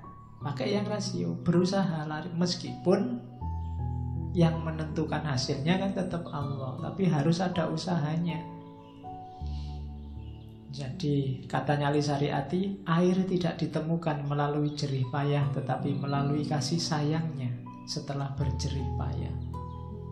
Kalau kamu sudah usaha, nanti Allah ngasih rezeki. Rezekinya tidak dari usahamu. Ketika Hajar dapat air itu bukan karena dia lari-lari, tapi dari kakinya Ismail. Jadi logikanya orang kerja itu begitu. Jadi hasilnya bukan karena usahamu, tapi karena Allah yang datang memberikan hasil. Belajarlah, paham atau tidak, pinter atau tidak, itu urusannya Allah. Bekerjalah, kaya atau tidak, itu urusannya Allah. Tugasmu cuma kerja. Hasilnya apa terserah Allah. Gak usah heran kalau ada orang jabatannya tinggi tapi kalah kaya sama orang yang jabatannya lebih rendah. Karena urusan hasil, urusan kaya tidak kaya dalam bekerja, itu hak prerogatifnya Allah. Sama kayak Hajar. Hajar itu sudah lari-lari sampai 7 kali loh, baru ketahuan kalau di bawah kakinya Ismail itu ada airnya. Dan Hajar gak usah mengeluh, ngerti gitu tadi mbok langsung aja dikeluarin kan. Nggak, ada usahanya dulu baru Allah datang. Kalau nggak belajar sama sekali, ya pinternya mungkin nggak datang. Allah tidak tergerak untuk memberikan kepinteran atau kekayaan. Jadi sa'ilah, sa'a, yas'a itu kan bahasa Arab artinya memang berusaha. Jadi berjuanglah secara fisik, nanti hasilnya serahkan pada Allah. Rohaninya beres, jasmaninya beres, disai, nanti Allah akan datang. Suka-suka Allah, Allah tahu yang terbaik untuk kita. Itu filosofinya sa'i. Terus sudah ya, di Masjidil Haram sudah. Sekarang masuk ke fase haji beneran. Aktivitas haji yang pertama adalah Arafah. Arafah itu dari bahasa Arab, satu akar kata sama ma'rifat, satu akar kata sama irfan. Artinya memang pengetahuan. Wukuf di Arafah itu mungkin kalau diterjemahkan letterlek itu berdiam dalam pengetahuan. Dan itu wajib bagi orang yang melaksanakan ibadah haji. Gerakan pertama adalah menuju Arafah. Gerakan pertama manusia hidup adalah menjemput pengetahuan. Tanpa ini orang tidak akan bisa hidup baik dan benar. Oke. Dan Arafah itu pada siang hari. Katanya Ali Syariati, pengetahuan itu memang harus jelas dan jernih. Simbolnya makanya siang. Masuk ke Arafah itu kan, ritual Arafah itu kan dimulai siang hari. ketika matahari sedang terik-teriknya tanggal 9 Dzulhijjah. Jadi Arafah ini fase sains, fase pengetahuan. Jadi sifatnya objektif, maka dia harus terang benderang. Makanya ritualnya adanya di siang hari. Ada yang tanya, Pak, Arafah itu kan simbol, bukan simbolnya cinta, Pak? Kan di situ Adam sama Hawa pertama kali ketemu. Katanya Ali Syariati, iya, di situ tempat bertemunya Adam dan Hawa. Cuma yang dilihat bukan yang-yangannya. Apa yang-yangannya itu? Bukan, kan lama nggak ketemu itu, diturunkan dari surga. Baru ketemunya duknya itu di Arafah. Yang dilihat bukan itunya. Kenapa? Kok nggak disebut Mahabbah, Pak, tempatnya kok disebut Arafah? Karena disitulah ilmu pengetahuan pertama kali lahir. Manusia hidup di muka bumi ini bekalnya cuma satu, ilmu pengetahuan. Dan umurnya ilmu pengetahuan itu setua umurnya manusia. Ketika Adam yang telanjang, kan telanjang itu kan diturunkan dari surga itu, jatuh pertama kali di muka bumi, yang dilakukan pertama kali pasti menyadari dirinya. Siapa aku sekarang? Saat itulah lahir ilmu pengetahuan pertama, kesadaran orang tentang dirinya. Nanti terus ketemu Ibu Hawa. Ketika ketemu pertama, yang terjadi apa kira-kira? Apa terus lari-lari terus ngerangkul itu ya? Ya mungkin begitu. Tapi aktivitas pertama yang muncul pasti apa? Saling memahami. Dia siapa, aku siapa sekarang. Bedanya apa aku sama dia? Itu pasti pertama kali. Di situ lahir ilmu pengetahuan. Dia paling enggak, lo aku cowok, yang itu cewek. Kalau cewek cirinya begitu, cowok begini. Nanti teori-teori macam-macam itu tentang gimana berkeluarga, gimana kemudian bisa punya anak, gimana membesarkan anak, macam-macam itu kan dari situ. Kuncinya kan cuma satu, pengetahuan. Makanya bukitnya namanya Bukit Arafah. Jadi bukitnya ilmu pengetahuan. Oke. Jadi eksistensi manusia itu sama tuanya dengan eksistensi pengetahuan, dan sejarah manusia dimulai dengan sejarah pengetahuan. Disitulah Bukit Arafah. Maka pelajaran nanti yang kita ambil waktu ada di Arafah adalah pelajaran pengetahuan. Berkualitas atau tidak hidup kita nanti setelah haji, sebenarnya juga sebelum haji, adalah sejauh mana kualitas pengetahuan kita. Maka orang yang sudah naik haji harusnya pulang haji semakin semangat menambah wawasan keilmuannya. Jangan ada yang sudah naik haji terus merasa sudah selesai rukun Islamnya, sudah beres berarti Islamnya, sudah tuntas. Enggak.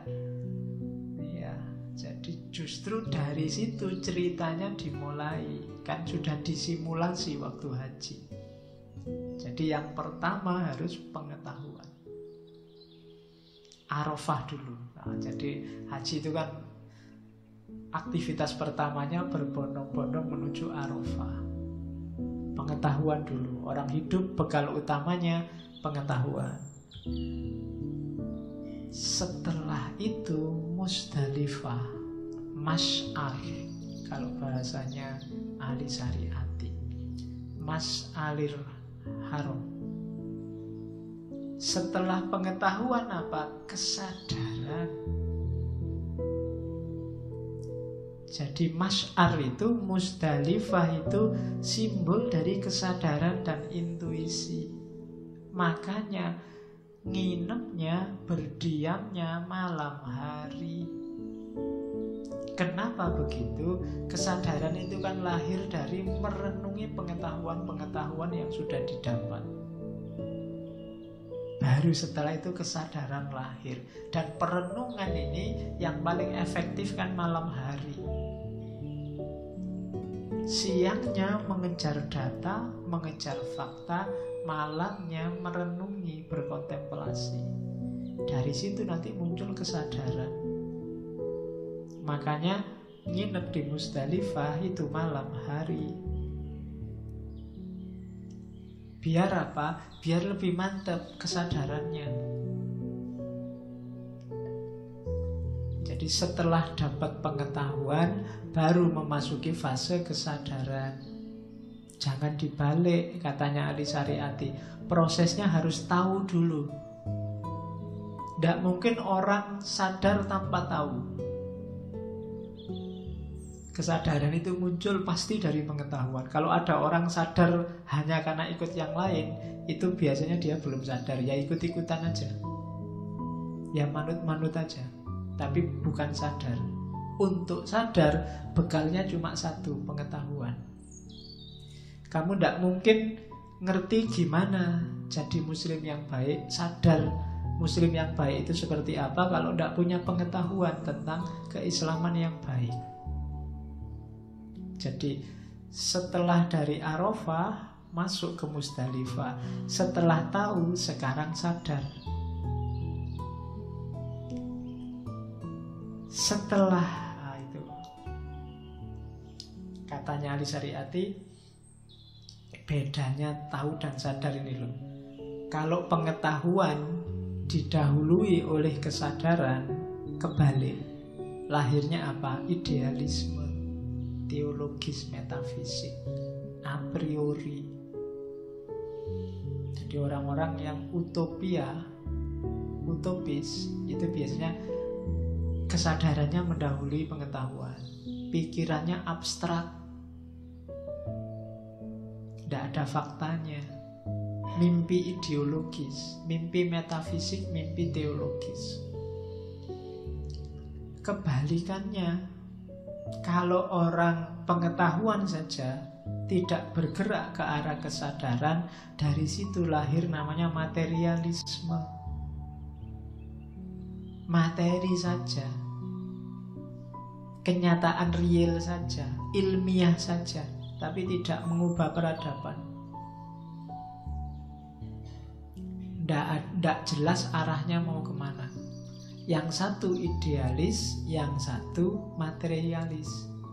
Idealis itu kalau masyar yang mendahului, baru pengetahuan. Kalau materialis itu pengetahuan saja tanpa masyar.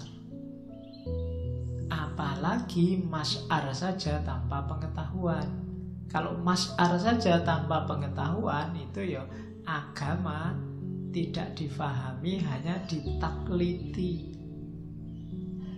Sifatnya otoritarianistik.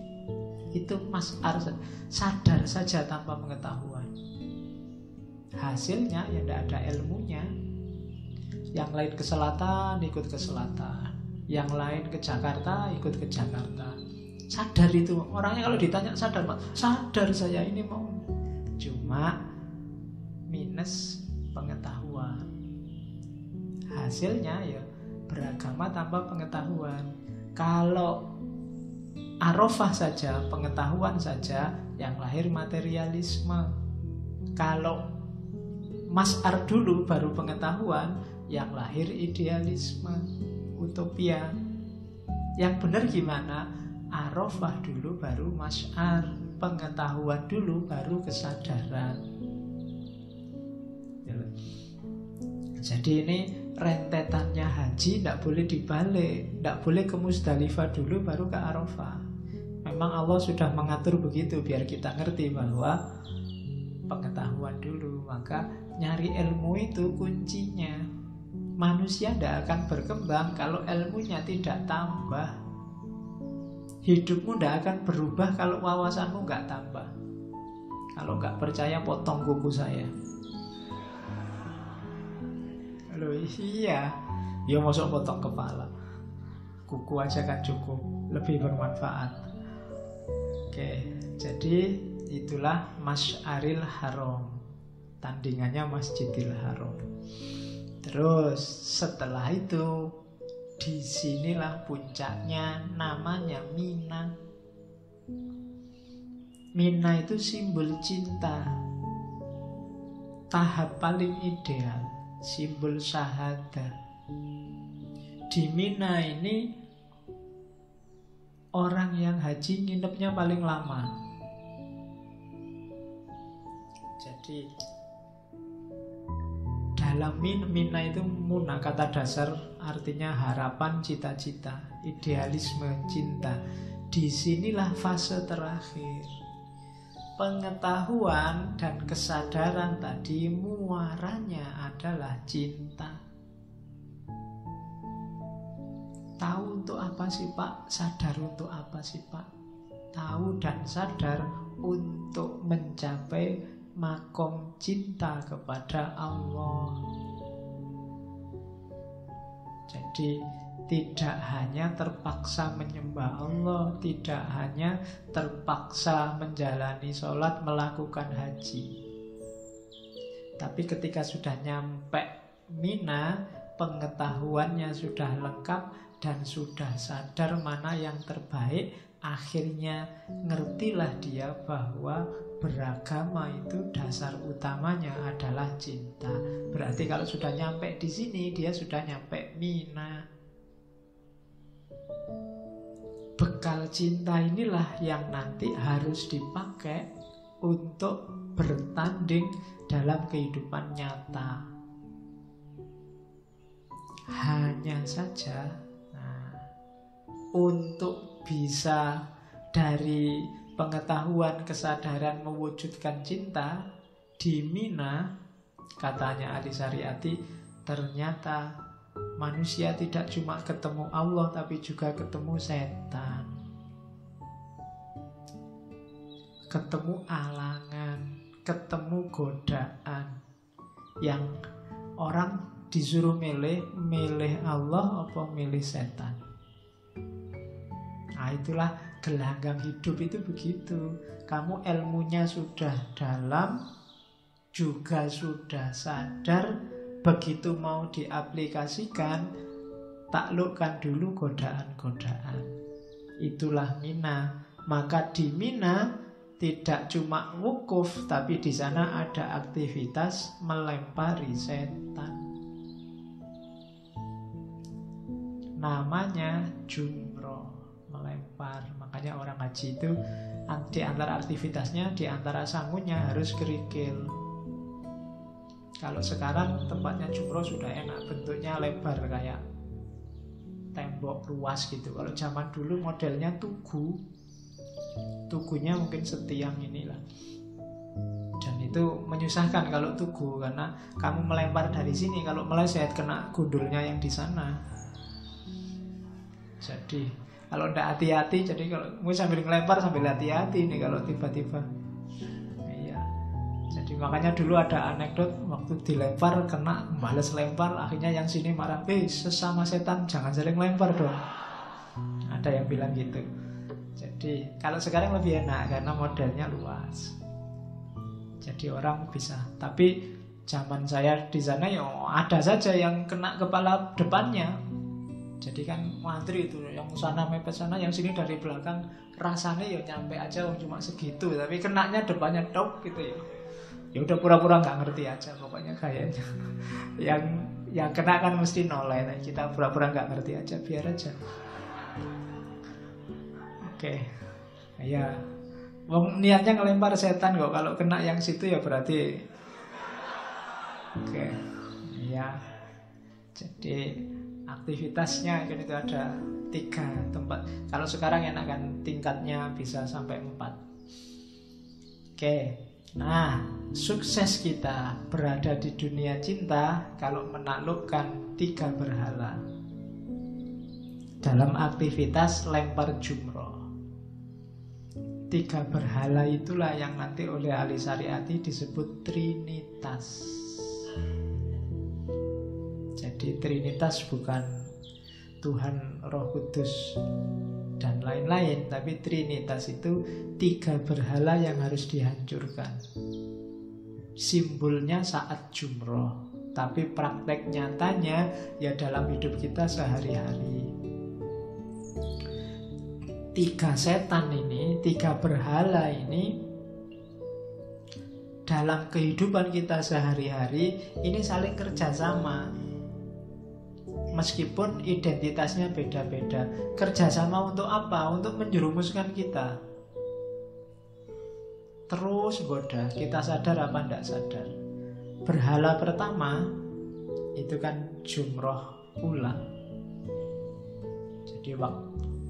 Jadi tugu yang pertama ini lawannya Arafah, katanya Ali Syariati. Lawannya fase pengetahuan. Apa? Ketamaan, kerakusan akan dunia. Simbolnya Fir'aun. Jadi ini godaan pertama, ingin macem-macem, tidak bisa menghentikan keinginan, nggak bisa mengendalikan hawa nafsu.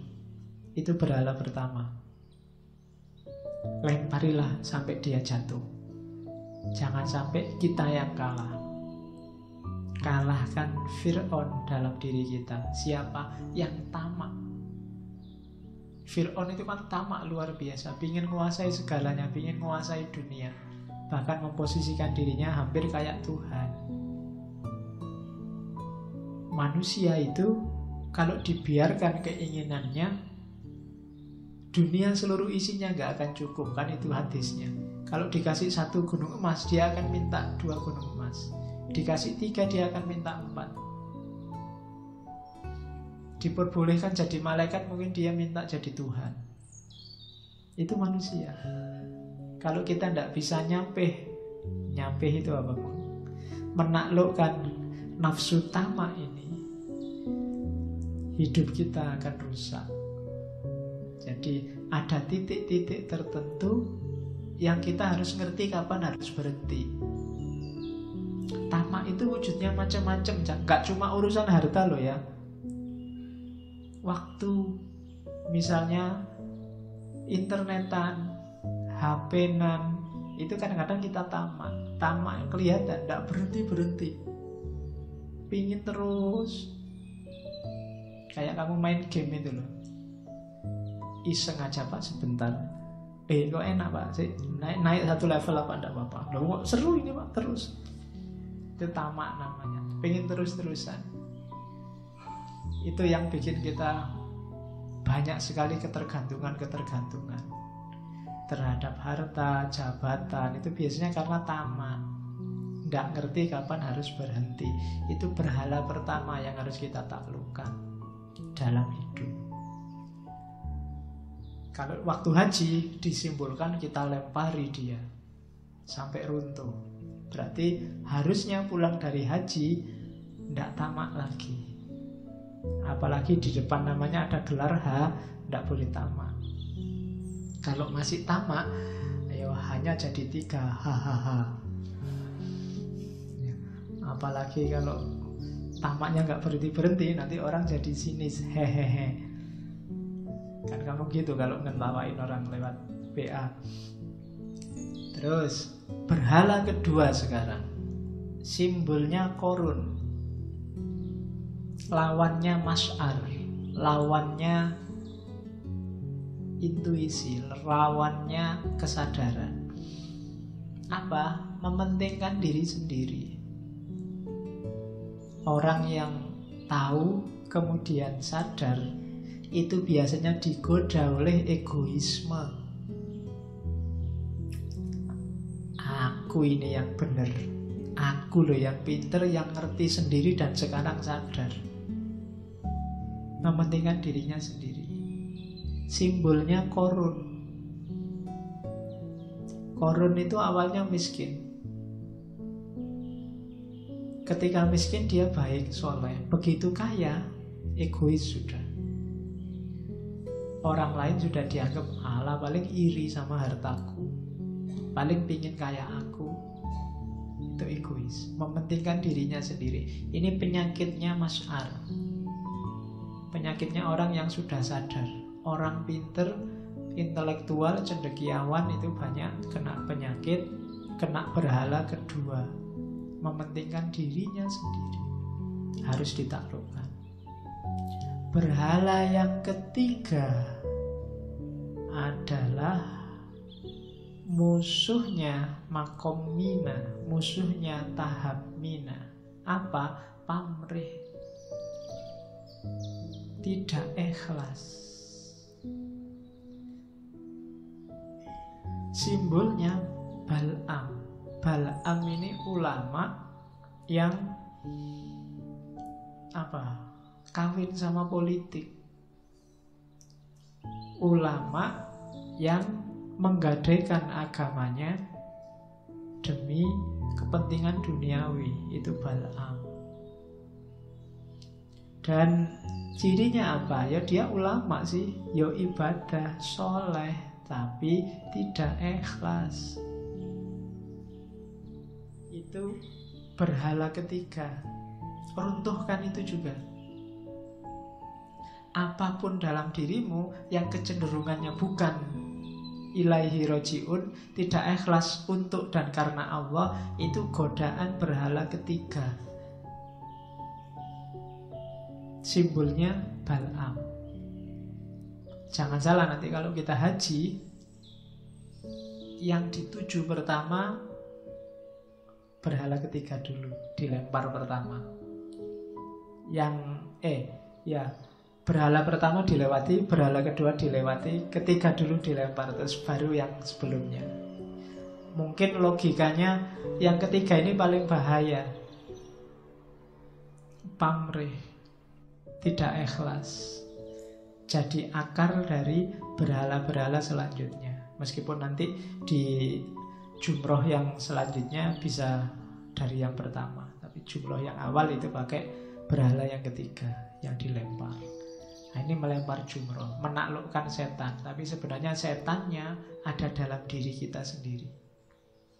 Jadi melempar ke sana itu dalam rangka menaklukkan yang dalam sini. Jangan salah, jadi tidak apa-apa kalau ada yang di depan terlempar. Karena harusnya yang terlempar yang di dalam malahan, bukan temanmu yang di depan. Jadi simbolnya itu. Ya kalau kamu nanti haji kok ada orang melempar kepalamu, ya terima kasih dibantu melempar yang di dalam sini. Karena di dalamku juga ada setannya banyak misalnya. Nah, itu melempar jumroh. Terus terakhir ada korban.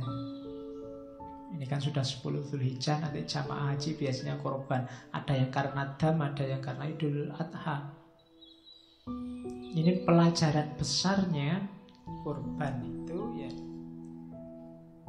adalah kesediaan untuk merelakan semua yang kita sayangi demi Allah.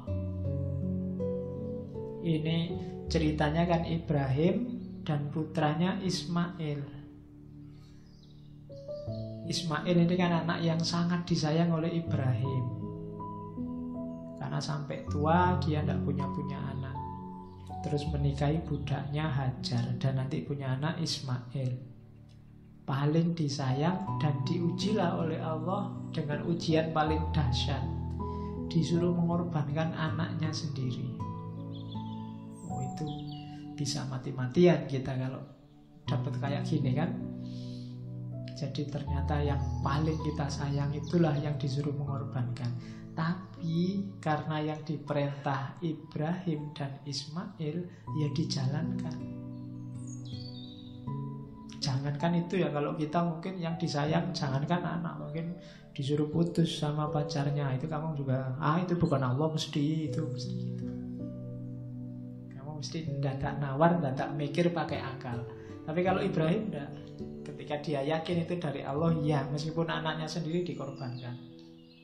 Jadi kalau tadi kan perang sama setan, perang sama masyarakat, ini terakhir adalah perang sama dirinya sendiri. Namanya korban. Jadi Ibrahim ini kan simbolnya Ibrahim, konflik batin yang luar biasa. Mana yang harus dipilih, Allah atau dirinya sendiri? keterikatan atau kemerdekaan. Semua yang kita sayangi itu kan simbol yang bikin kita tidak bebas. Keterikatan. Tadi Ibrahim sangat sayang dengan Ismail, pasti dia sangat terikat dengan Ismail. Ketika disuruh oleh Allah mengorbankan Ismail, itu kan seperti ditanya, kamu milih terikat atau milih merdeka? Kesenangan atau kesempurnaan? Kalau kamu milih kesenangan, kamu tidak akan berkembang, tidak akan semakin sempurna, karena kamu hanya senang-senang dengan yang kamu nikmati sekarang. Mau kedamaian atau perjuangan? Kedamaian enak, status quo itu enak, tidak ada konflik, tidak ada kerusuhan, tapi tidak berkembang. Terus mau meneladani perasaan apa meneladani keimanan? Meneladani perasaan itu nyari enaknya sendiri atau berjuang? Ini pilihan berat juga. Mau jadi bapak yang baik apa nabi yang baik? Ini kan pilihannya dilematis kan. Mau mempertahankan keluarga atau menjalankan risalah? Dan yang terakhir, Allah atau Ismail yang kamu pilih? Itu pilihannya luar biasa itu. Kalau kita yo Allah ya Ismail, mesti gitu kan. Kini mesti milih enaknya. Tapi ini benar-benar pilihan. Dan Ibrahim lebih milih Allah. Oke. Makanya katanya Ali Syariati, demi kebenaran engkau harus melepaskan segala kepentingan yang menguasai pikiranmu dan menghalangimu dari dekat dengan Tuhan. Fase terakhir korban. Dan ini loh kode-kodenya haji, katanya Syariati. Tadi kan banyak sekali aktivitas-aktivitas. Coba perhatikan hidup kita sehari-hari. Ada kelompok sufisme. Kelompok sufisme itu berawal dan berakhir di Mina. Mereka tidak mau gerak-gerak dari Mina. Ya di situ terus, itu sufi. Cinta terus, mahabbah terus. Tidak salah, tapi katanya Ali Syariati, tidak begitu hidup yang sempurna, yang utuh. Ada filsafat. Filsafat itu Arafah Masy'ar, tapi tidak mau ke Mina. Pointer dan orangnya sadar untuk melakukan perubahan, tapi hanya nyampe itu. Bahasanya hari ini hanya berhenti di wacana. Itu biasanya cirinya filsafat. Mungkin termasuk ngaji filsafat. Mandeknya di wacana. Buktinya yo saya ngaji capek-capek berapa ratus kali yo pancet ya kelakuannya. Contohnya begitu. Jadi Arafah Masy'ar, tapi nggak nyampe Mina. Tidak ada implementasi hidup atas dasar cinta. Tidak meningkatnya kualitas hidup ke level cinta. Ada lagi kebudayaan. Kebudayaan itu lebih artifisial lagi. Hanya Arafah saja. Kebudayaan itu kan semua yang terjadi di sekeliling kita yang biasanya begitu. Kita pahami dan kita jalankan, kadang-kadang tanpa kesadaran. Maka ada yang bilang agama itu ada yang levelnya kebudayaan. Islam itu jadi budaya. Ketika apa? Hanya berhenti di Arafah, di pengetahuan, tidak masuk ke ranah kesadaran, tidak jalan lagi ke Masy'ar, apalagi ke Mina. Ketika, kenapa kamu Islam? Karena bapakku Islam, sejak dulu diajari Islam. Jadi sampai hari ini yang ngertinya Islam, akhirnya menjalankan Islam. Nah, ini kebudayaan. Kamu sendiri masih nggak sadar. Jadi ada level sufi, ada level filsafat, ada level kebudayaan. Puncaknya harusnya level Islam. Kalau Islam itu urut dari Arafah menuju Masy'ar dan berakhir di Mina. Diawali dari pengetahuan, kemudian bergerak menuju kesadaran, dan berakhir di terminal cinta. Dari Dari situlah harusnya manusia membangun peradaban. Bukan diawali dari kebodohan, gak tahu apa-apa, menuju kerakusan, ketamaan, dan berakhir dengan kekacauan. 3 berhala yang harus ditaklukkan. Jadi ya sekarang tinggal milih, mau jadi sufi, mau jadi filosof, mau jadi budayawan, atau mau jadi muslim. Kelihatannya selama ini yang paling enteng, yang gampang aja Pak jadi muslim. Ternyata yang paling berat. Ya, kamu nganggapnya paling susah jadi sufi Pak. Sufi cukup 1 terminal, Mina gitu aja. Tidak terlalu concern di Arafah dan Masy'ar. Filosof, wah filosof Pak keren. Filosof, Arafah dan Masy'ar, tapi nggak nyampe Mina. Kebudayaan apalagi cuma Arafah saja. Begitu muslim, ya harusnya diawali dari Arafah menuju Masy'ar, berakhir di Mina. Kalau belum seperti ini berarti belum muslim. Itu versinya Ali Syariati. Terus terakhir di buku haji itu nanti ditutup dengan syairnya Nasir Khusro. Bukan dari Ali Syariati, cuma Ali Syariati ngutip. Wahai sahabat, sesungguhnya engkau belum menunaikan ibadah haji. Nah ini nyindir yang sudah-sudah haji kayak saya.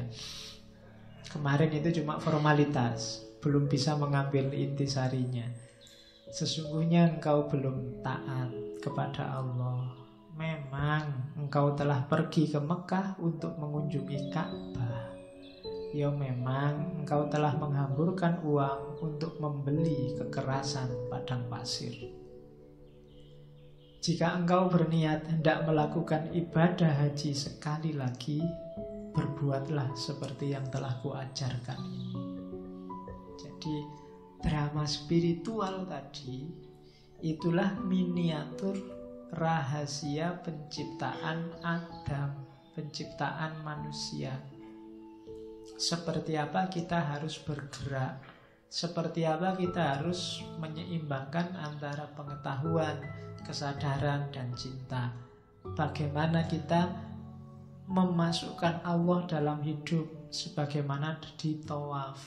Bagaimana kemudian kita beraktivitas nyata dalam kehidupan dunia, sebagaimana dalam sa'i.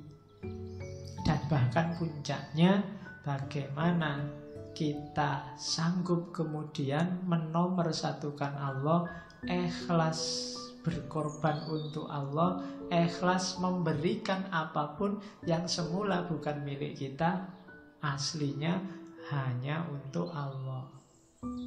Puncaknya ada di situ. Dan itulah salah satu ciri kehidupan yang dasarnya adalah mina atau cinta. Orang cinta itu kan diminta apa aja dikasihkan, diberikan. Nah itu kalau kita benar-benar cinta sama Allah, begitu ditawari Allah apa Ismail, jawabannya mesti tegas, Allah. Nah itulah pelajaran besar dari haji. Ya besok kalau ada teman-teman mau berangkat haji, bacalah bukunya Ali Syariati. Biar hajinya gak sekedar gelar H di depan, tapi juga ada kandungannya, rodo mantep. Itu dulu yang kan ada cerita gelar haji di Indonesia itu banyak dimanfaatkan oleh Belanda untuk jaga-jaga, karena orang habis naik haji dulu itu dianggap membahayakan. Kesadaran beragamanya dianggap meningkat dan itu membahayakan menjajah. Maka dulu oleh Belanda dikumpulkan, terus memang sengaja dikasih label haji biar gampang identifikasinya. Pangeran Diponegoro, Imam Bonjol, dan kamu itu kan termasuk Hasyim Asy'ari, Ahmad Dahlan, itu kan mulai agresif kan setelah pulang dari Mekah. Itu yang bikin orang-orang Belanda khawatir. Terus semua yang dari Mekah kan terus dikarantina, di satu pulau khusus, nanti diidentifikasi di data, pulang dari sana ada gelarnya H. Itu ceritanya begitu dulu. Cuma tadi saya bilang tidak usah bahas gelar, biarlah asal usulnya begitu. Asal kita tidak sibuk dengan gelarnya, sibuk dengan maknanya. Bayangkan jutaan orang yang berkumpul setiap tahun di Mekah untuk ibadah haji, termasuk yang umroh. Kalau mereka bisa mengambil makna dari teater spiritual ini dan bisa menjalankannya dalam kehidupan, ya, Islam akan kuat sebagaimana visi ideologisnya Ali Syariati. Oke, alhamdulillah, itulah buku hajinya Ali Syariati. Minggu depan kita lanjutkan sesi terakhir kita sebelum libur 1 bulan. Mumpung menjelang puasa ya, berarti minggu depan kita ngomong kitabnya Ghazali, Asrorus Syam, rahasia puasa. Siapa tahu berguna untuk bahan kultum. Ya, lumayan tuh. 1 slide 7 menit kan lumayan. Oke, saya akhiri sekian. Kurang lebihnya mohon maaf. Wallahul muwafiq, wallahu a'lam bissawab. Wassalamualaikum warahmatullahi wabarakatuh.